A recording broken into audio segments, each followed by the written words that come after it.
जय श्री सीताराम मित्रों, भक्तजनों, दयालु सभी भक्तिमयी माताओं, भाइयों और संपूर्ण देशवासियों,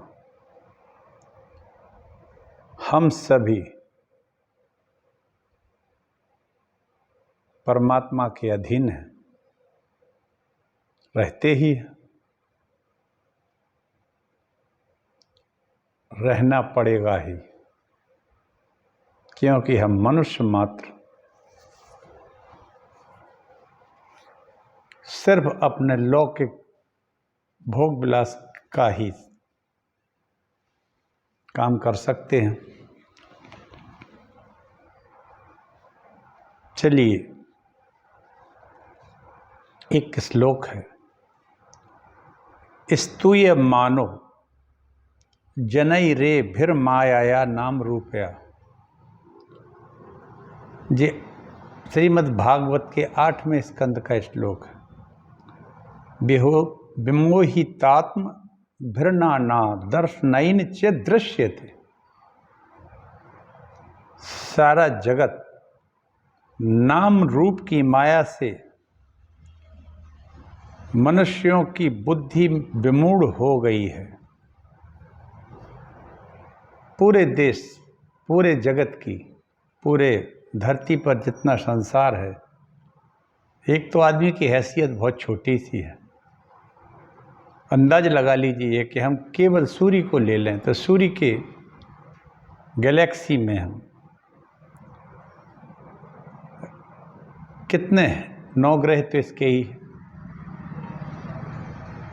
फिर एक छोटा सा ग्रह उसका पृथ्वी भी है। उस पृथ्वी में हम भारतवर्ष के किसी ग्राम या शहर के में रहते हैं, तो आप इससे अंदाज लगा लीजिए कि हमारी हैसियत इस ब्रह्मांड में कितनी है। कहने का आशय यह है कि कुछ नहीं है। इसलिए परमात्मा की शरण में रहना चाहिए, क्योंकि यहाँ 84 लाख तरह की जीव रहते हैं। भगवान की कृपा से मनुष्य बन गए, इसका मतलब ये नहीं कि हम स्वच्छंद आचरण जिएं। व्यास जी कहते हैं, स्तूय मानो जनई रे भिर माया नाम रूपया विमोह हितात्म भिर्ना नाम दर्शनैन च दृश्यते। नाम रूप की माया से मनुष्यों की बुद्धि विमूढ़ हो रही है, सेंटिमेंटल रहता है। ये अच्छा, वो अच्छा, ये मेरा, ये तेरा, ये वो बड़ा, मैं बड़ा, ये मेरी चीज़ अच्छी है, तुम्हारी चीज़ बुरी। इस टाइप की एक विमूढ़ता रहती है, मूर्खता कहें उसको। इसीलिए वे अनेक प्रकार के दर्शन शास्त्रों से, अनेक प्रकार के शास्त्रों से, क्योंकि सभी धर्मों के सभी व्यक्तियों के पास अनेकों शास्त्र हैं मित्रों। हर धर्म के शास्त्र हैं, उनके नाम भी हैं अलग अलग। वो मैंने पहले ही कह दिया, नाम और रूप अपने हिसाब से लोगों ने गढ़ लिए हैं। और अनेक प्रकार के दर्शन शास्त्रों से भी महिमा भी भगवान की, ब्रह्म की ही गाते। याद रखना, परात पर ब्रह्म की, रघुनाथ जी की महिमा ही गाते हैं। वो अनेक अनेक प्रकार से अपने अपने भाषा में और स्वरूप का भी अपना, या जो भी है स्वरूप तो है, चाहे निर्गुण भी हो तो वो भी स्वरूप है, और सगुण है तो स्वरूप है। छोटा सा बालक है तो भी स्वरूप है। बंदेव बाल रूप सेव राम। तुलसीदास जी तो कहते हैं, भैया ना मुझे निर्गुण ना सगुण कोई में ज़्यादा दिलचस्पी नहीं है। हमें तो भगवान के उस बाल स्वरूप में बड़ा आनंद आता है, जिसमें वो काकभूषुंड की से डर के मारे दौड़ लगा देते हैं, और काकभूषुंड जी उनके हाथ की रोटी छीन के खाते हैं। आहा, क्या बात है। सब विद जपत सकल जस नामो, बंदेव बाल रूप सोई राम। वाह, ऐसी भक्ति होना चाहिए। तो वो कहते हैं व्यास जी के नाम और रूप की माया से मनुष्यों की बुद्धि विमूढ़ हो रही है, इसलिए वे अनेक प्रकार के दर्शन शास्त्रों से महिमा तो भगवान की ही गाते हैं। किसी भी भाषा में, कोई भी भाषा में, कैसी भी हो, किसी भी तरह से कोई प्रकार है, महिमा किसकी गाओगे आप? परमात्मा की गाओगे। लेकिन व्यास जी कहते हैं उनके वास्तविक रूप को कोई नहीं जान पाता। आप किसी भी देश में हो, किसी भी धर्म में हो, किसी भी भाषा में हो, कोई भी आपने उसको चुन लिया हो अपना मार्ग, जिसको कहते हैं धर्म मार्ग या संप्रदाय, सब में परमात्मा की ही स्तुति की गई है, लेकिन उस परमात्मा के वास्तविक स्वरूप को कोई नहीं जान पाता है। क्यों? क्योंकि हम तो उस नाम और उसके रूप में ही उलझे हुए हैं। क्योंकि परमात्मा के, भगवान के जो नियम है, जो उनके द्वारा सारे संसार को दिया गया है, अगर उसके सूक्ष्म रूप को समझ लें तब तो संसार की सभी समस्याओं का ही समाधान अपने आप हो जाएगा। और गोस्वामी तुलसीदास जी ने इसी को कहा भी है। चलिए हल्का सा मंगलाचरण करके अपन कथा को आगे बढ़ाएंगे। कथा बहुत ही आनंददायक आने वाली है। मार्कंडेय पुराण से आगे बढ़ के अब मैंने ब्रह्म पुराण को आज से शुरू कर रहा। कल से शुरू कर दिया था, लेकिन आज से कथा शुरू कर रहा। ब्रह्म पुराण हमारे शास्त्रों में, हमारे पुराणों में प्रथम स्थान पर आता है। ब्रह्मम पाद्मम, पहला ब्रह्म, फिर पद्म, फिर विष्णु, ऐसे 18 पुराण हैं। उसमें हमारा पुराण ब्रह्म पुराण जो है प्रथम नंबर पे आता है। चलिए हम सब मंगलाचरण करते हैं। ये मंगलाचरण ऐसा है, इसके करने से हमारे जीवन में मंगल हो, इसलिए इसका नाम मंगलाचरण है। नमोस्तु रामाय सा लक्ष्मणाय देवी च तस्यै जनकात्मजाय। नमोस्तु रुद्रेन्द्रियमानिलेभ्यो नमोस्तु चंद्राग्नि मरुद्वणेभ्यः। जग मंगल गुण ग्राम राम के, जग मंगल गुण ग्राम राम के, जग मंगल गुण ग्राम राम के। दानी मुकुट धन धर्म धाम के। आहा हा हा, श्री राम जी के गुणों का गायन करते इस संसार में मंगल छा जाता है मित्रों। और हम इस लौकिक जीवन को जीने के बाद पारलौकिक जीवन भी जीना जरूरी है, सबको होता है। वहाँ हमारी चलती नहीं है, वो तो ईश्वर की, रघुनाथ जी की चलती है। तो वो कहते हैं ये दानी मुकुट, मुक्ति भी दे देते हैं वे अनायास से, प्रभु मुक्ति दे देते और धन भी दे देते हैं। इस लौकिक जीवन को, पारलौकिक जीवन को मुक्ति देते हैं, साकेत धाम तक दे देते हैं। अरे अपने रूप को ही दे देते हैं, या ये कह लें अपने रूप में ही समा लेते हैं। दानी मुकुट धन धर्म धाम को, ऐसे रघुनाथ जी का स्मरण हम करते हैं। और गोस्वामी जी तुलसीदास जी ने तो ऐसा सुविधा कर दी है, अगुण सगुण गुण मंदिर सुंदर। अगुण जो निर्गुण को मानता है वो भी माने, सगुण को मानता वो भी माने।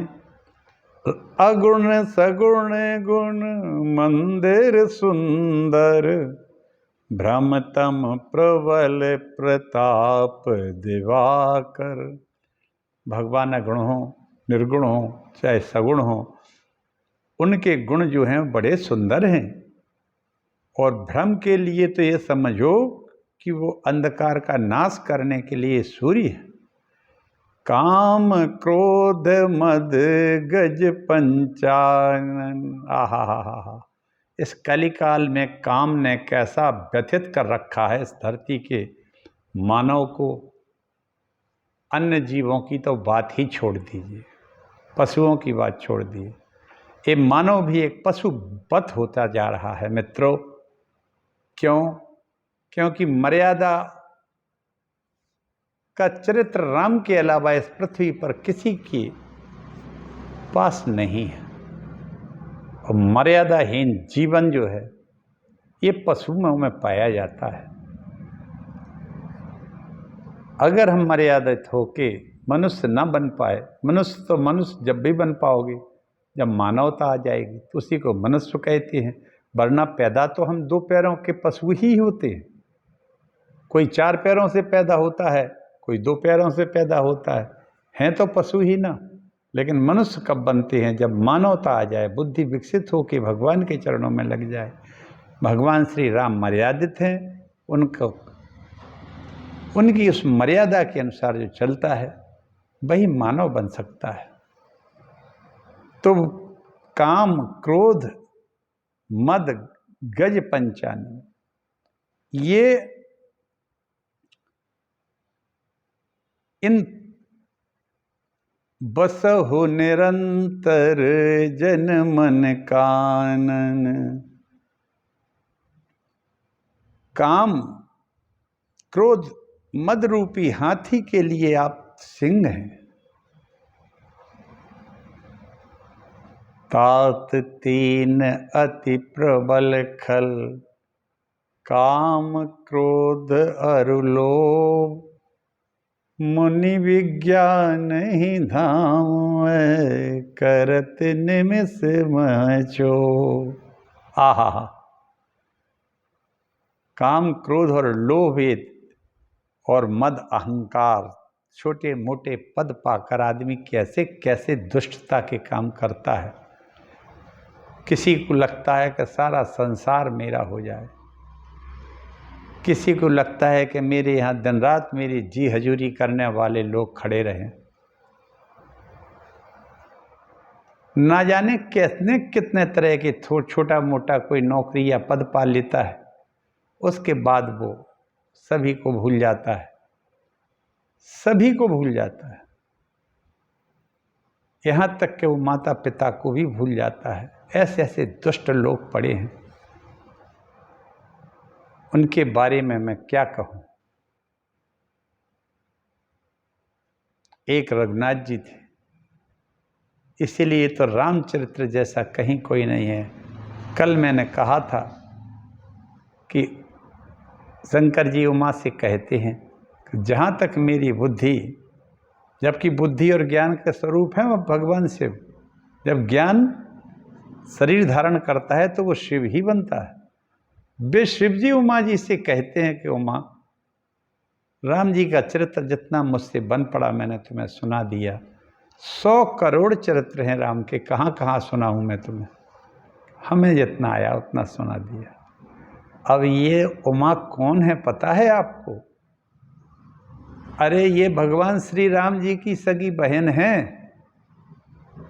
भगवान राम विष्णु हैं। विष्णु कृष्ण ऋषिकेशो वासुदेवो जनार्दन, उमा गौरी सती चंडी सुंदरी सुभगा शिवा। आहा, ये दोनों जुड़वा हुए थे। जुड़वा बालक आज भी होते ना। विष्णु कृष्ण ऋषिकेशो वासुदेवो जनार्दन, उमा गौरी सती चंडी सुंदरी सुभगा शिवा। प्राधानिक रहस्य में आता है ये। मार्कंडेय जी कहते हैं,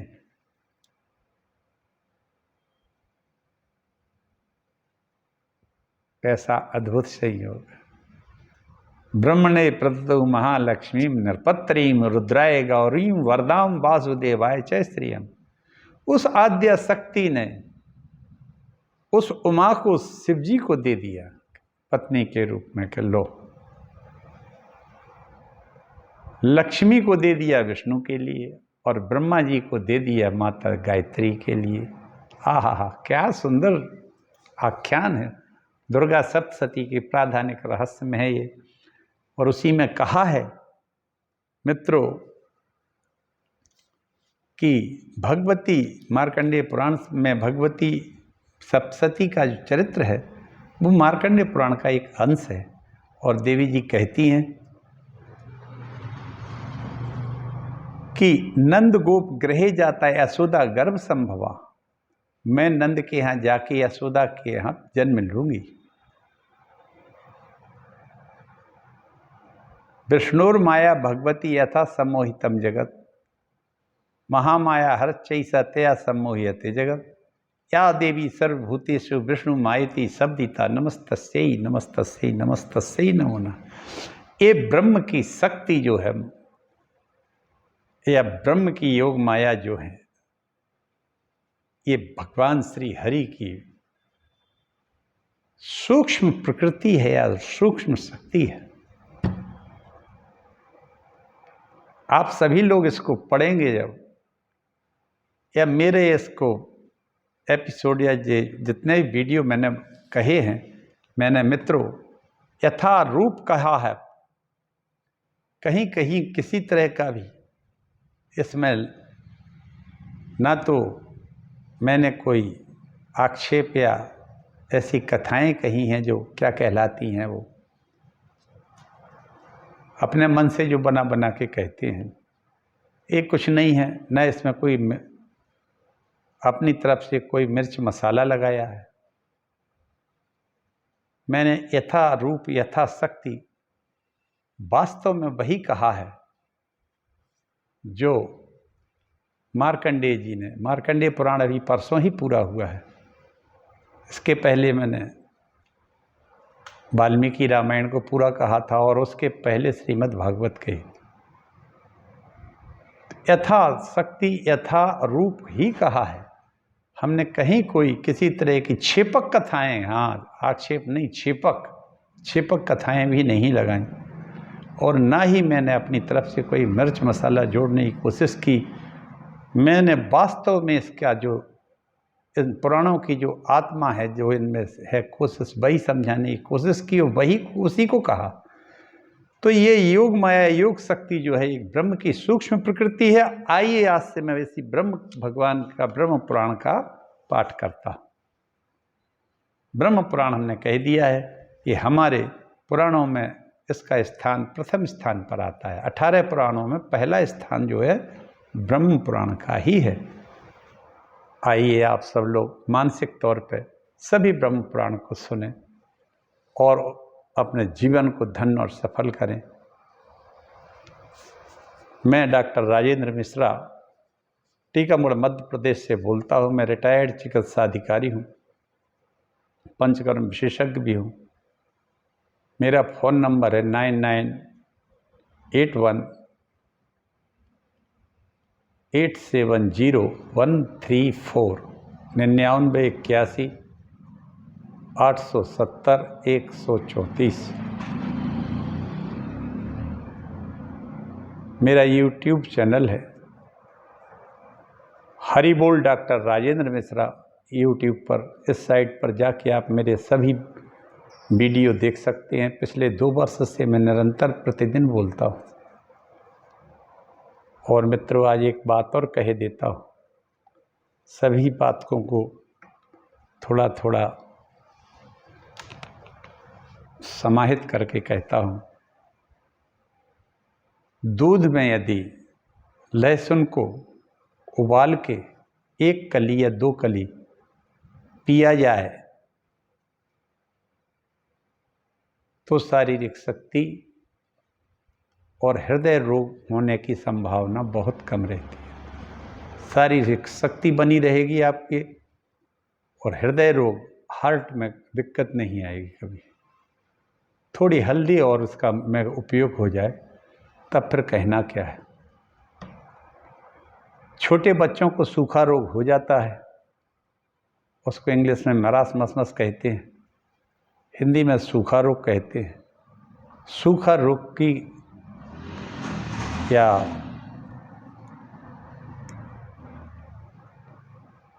जिसको हम जो बच्चे कमज़ोर हो जाते हैं तो उनको थोड़ा अश्वगंध, एक चुटकी, और एक पोथी, आधी पोथी, बच्चे की उम्र के अनुसार होना चाहिए। छोटा बच्चा है अगर आधी पोथी ले लें या कली ले लें, उसको दूध में उबाल कर उसको दे दें तो बड़ा लाभ होता है और बच्चे ठीक हो जाते हैं।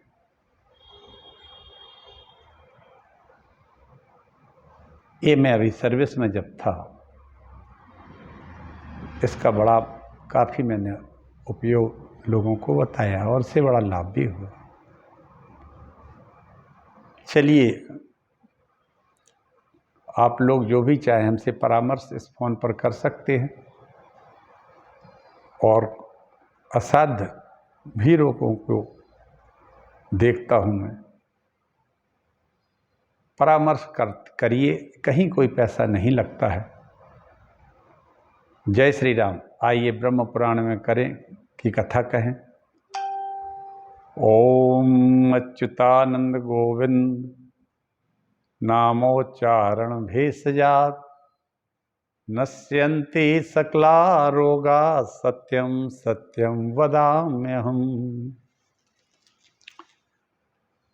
यस्मात् सर्वमिदं प्रपंच रचितं माया जगज्जायते यस्मिन् तिष्ठति याति चान्त समये कल्पानुकल्पे पुनः। इयं ध्यात्वा मुनयः प्रपंचरहितं विन्दन्ति मोक्षं ध्रुवं तं वन्दे पुरुषोत्तमम् आख्यममलं नित्यं विभुं निश्चलम्। यं ध्यायन्ति बुधाः समाधि समय शुद्धं विद्यवियत सन्निभं नित्यानंदमयं प्रसन्नममलं सर्वेश्वरं निर्गुणं व्यक्त्याव्यक्तपरं प्रपंचरहितं व्यक्त्याव्यक्तपरं प्रपंचरहितं ध्यायन्नैकगम्यं विभुं तं संसारविनाशहेतुमजरं वन्दे हरिं मुक्तिदम्। प्रत्येक कल्प और अनुकल्प में विस्तार पूर्वक रचा हुआ यह समस्त मायामय जगत जिनसे प्रकट होता है, जिनमें स्थित रहता है और अंत में जिनके भीतर पुनः लीन हो जाता है, जो इस दृश्य प्रपंच से सर्वथा पृथक जिनका ध्यान करके मुनिजन सनातन मोक्ष पद प्राप्त कर लेते हैं, उन नित्य निर्मल निश्चल व्यापक भगवान पुरुषोत्तम जगन्नाथ जी को मैं प्रणाम करता हूँ। आहा, जो शुद्ध आकाश के समान निर्लेप नित्यानंदमय सदा प्रसन्न निर्मल सबके स्वामी निर्गुण व्यक्त और अव्यक्त से परे प्रपंच से रहित एकमात्र ध्यान में ही अनुभव करने योग्य तथा व्यापक के समाधि काल में विद्वान पुरुष इसी रूप में जिनका ध्यान करते हैं, जो संसार की उत्पत्ति विनाश के एकमात्र कारण है, जरा अवस्था जिनका स्पर्श भी नहीं कर सकती, जो मोक्ष देना वाले हैं, उन भगवान श्री हरि की हम सब वंदना करते, जगन्नाथ जी की वंदना करते। यस्मात् सर्वमिदं प्रपंच रहितं माया जगत जायते यस्मिन् तिष्ठति याति चान्त समये कल्पानुकल्पने पुनः।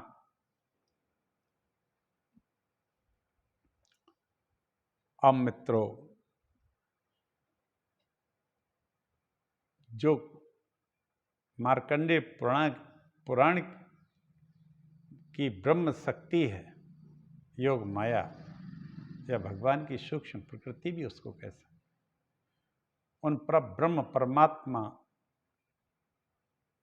ब्रह्म पुराण में उन्हीं भगवान की लीला कथा कही जाती है। ओम नमो भगवते वासुदेवाय, ओम नमो भगवते वासुदेवाय।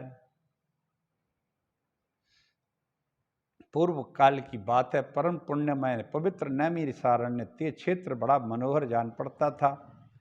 वहाँ बहुत से मुनि एकत्रित हुए, नाना प्रकार के फल फूल थे, नाना प्रकार के पक्षी और मृग थे, जलाशय।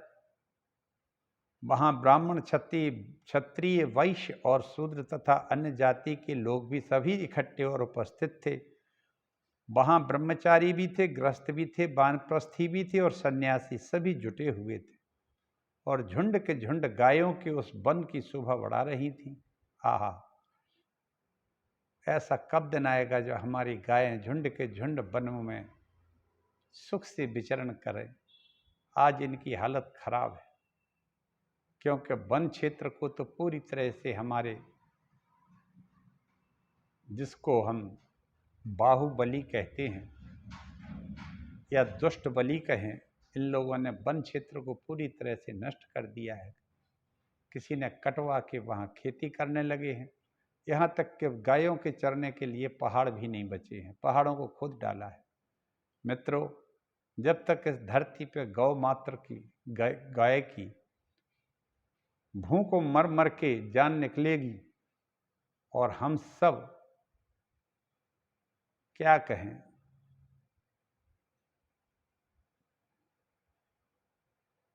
आनंद का अनुभव करते हैं जी के।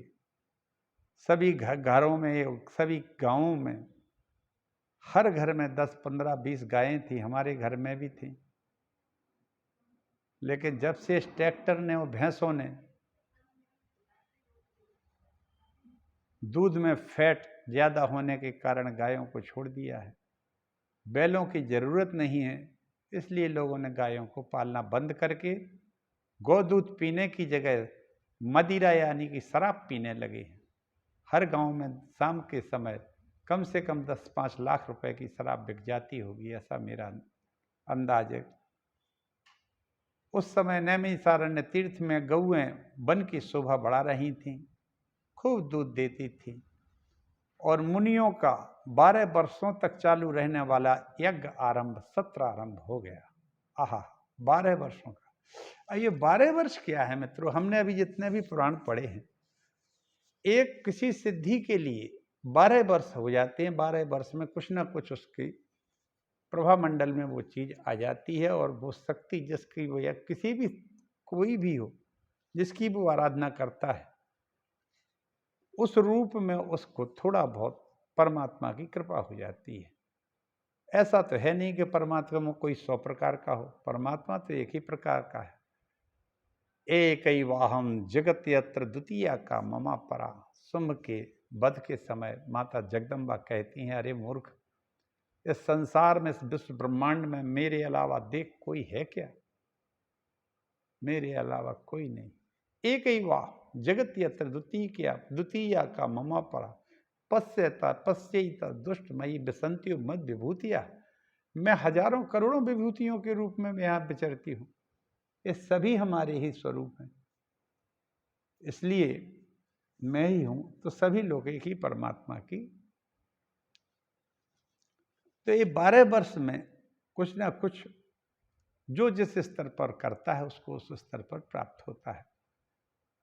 इसीलिए रघुनाथ जी 12 वर्ष तक चित्रकूट में रहे। उनका 2 वर्ष का केवल दंडकारण्य में प्रवेश, और 2-4 महीने का, 6 महीने, लगभग 2-4-6 महीने का ही सीता जी का रावण के घर में रहना। एक तरह से वो रावण उसको ले गया था, रावण माता जानकी जी को ले गया था। एक दृश्य रूप में तो वो ले गया था। आज भी लड़कियों को लेने कभी माँ बाप चले जाते हैं, तो यथार्थ में सीता जी उसकी पुत्री थी। ये बात हम वाल्मीकि रामायण में पिछले कह चुके हैं। वो एक बार और भी लाया था। लंका के किनारे समुद्र के पास मिली थी सीता माता, बहुत छोटी सी थी, 6 महीने की, तो क्या शायद 1-8 दिन की ही रही होंगी, 1-2 दिन। माल्यवान ज्योतिषी था, उसने कह दिया कि ये लड़की अशुभ, अत्यंत अशुभ है, इससे तुम मारे जाओगे। तो मंदोदरी ने फिर बस से उसने वापस ले लिया और उसको ले जाके जनक जी के राज्य में छोड़ आया। जनक जी को वहाँ मिलके जानकी एक बार फिर आई अपने घर, अब की बार अपने पिता के पूरे परिवार को साकेत धाम भिजवा दिया। आहा, ये ही वास्तविकता है।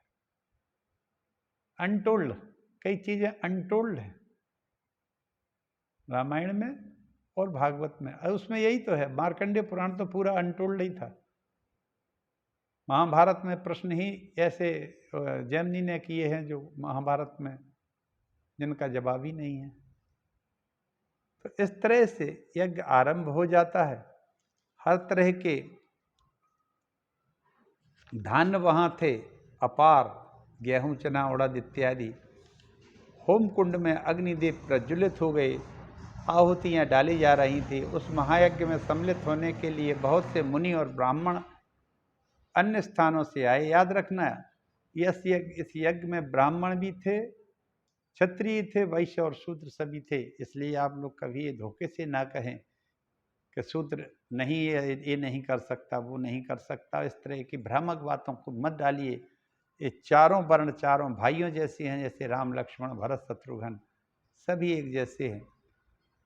और ऋत्विज भी वहाँ पधारे, सब लोग आराम से बैठ गए। परम बुद्धिमान लोमहर्षण सूत जी भी वहाँ पधारे। उन्हें देखकर मुनिवरों को बड़ी प्रसन्नता हुई।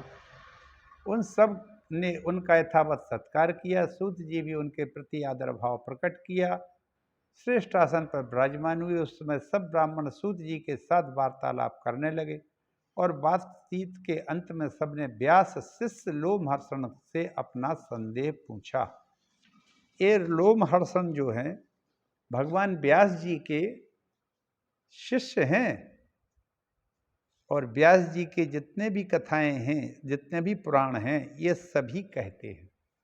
इसलिए नैमिषारण्य तीर्थ जो है वहीं सर्वाधिक सत्र हुए हैं और वहाँ कथाएं हुई हैं और वो सभी सूत जी ने कही। लोमहर्षण जी ही सूत जी हैं। और ये एक तरह से कहें देव गुरु बृहस्पति जी की ही अवतार थे, या उन्हीं का ही स्वरूप था, लेकिन दूसरा स्वरूप था, दूसरे रूप में। इसलिए उनको रोमहर्षण कहते हैं। लोम माने होता है अपने रोम को छिद्र, इनसे ही प्रकट हुए थे ये बृहस्पति जी से। और ये बहुत ज्ञानी थे। क्या ज्ञान की क्या कहना, 80-80 हजार संत महात्माओं के सत्र चलते थे जहाँ ये भागवत का कथन या किसी भी पुराण का कथन कहते थे। ब्रह्म पुराण को भी कहेंगे। मित्रों, आज मैंने जितना कहा है, आज से शुरू हो गया है हमारा ब्रह्म पुराण। हो तो कल से गया था, लेकिन आज से शुरू हो गया। सूत जी आ चुके हैं, 12 वर्ष के लिए यज्ञ प्रारंभ हो गया है। और मुनि बोले, साधु शिरोमणि, आप पुराण, तंत्र, 6 शास्त्र, इतिहास, देवताओं दैत्यों के जन्म कर्म चरित्र सब जानते हैं। वेद शास्त्र, पुराण, महाभारत तथा मोक्ष शास्त्र में कोई भी ऐसी बात नहीं जो आपको ज्ञात ना हो। आप सर्वज्ञ हैं। अतः हम आपसे कुछ प्रश्नों का उत्तर सुनना चाहते हैं। बताइए, यह समस्त जगत कैसे उत्पन्न हुआ? पहला प्रश्न, भविष्य में इसकी क्या दशा होगी? दूसरा, स्थावर जंगम रूप सृष्टि से पहले कहाँ लीन था और फिर वह कहाँ लीन अंत में होगा? इन सब की बातें, इसका सबका उत्तर हमें चाहिए। लोमहर्षण जी कहने लगे। अब यहाँ हम वाणी को अपनी को विराम देते हैं। कल से लोमहर्षण जी कथा शुरू करेंगे, उसी को हम आप सबके समक्ष प्रस्तुत करेंगे। सभी लोगों पर भगवान की कृपा बनी रहे। जय श्री राम।